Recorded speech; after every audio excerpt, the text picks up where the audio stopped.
Previous. This is Fortress Broadcast Zero, reporting from Budapest. The lines are holding, for now. In the previous episode, Hungary began a desperate fortification project, digging deep as the world above caught fire. Germany pushed west into war.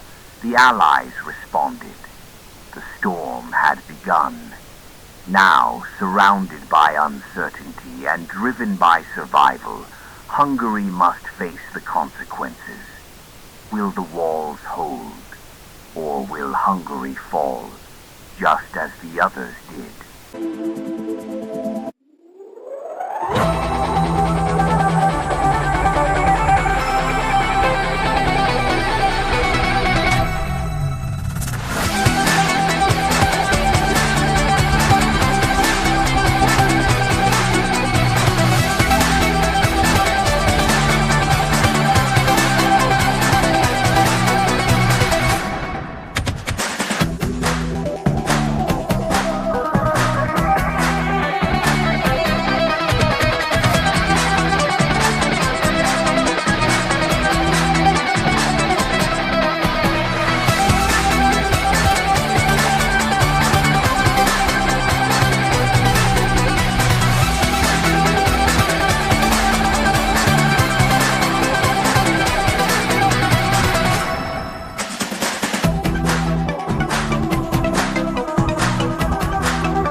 Fellow Hungarians, today, we do not speak of conquest.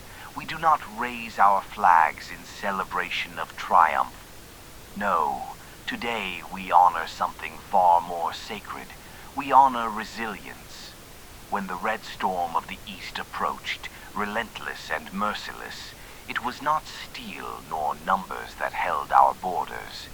It was one man's will, the will of General Mops. Though the Soviet tide was too vast to fully contain, though our hopes faded like smoke over the plains, he did not retreat. When others faltered, he fortified.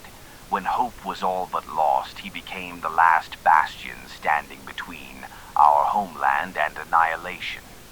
The fortifications he built, brick by brick, trench by trench, bought our nation precious time, time to regroup. Time to breathe, time to remember that Hungary does not fall easily, and though he could not defeat the invader outright, he stood his ground when it mattered most. For that courage, for that loyalty, and for that undying spirit, I present to General Mops the Medal of National Valor, not as a token of victory, but as a symbol of unyielding defiance. Let it be known, Hungary remembers its heroes.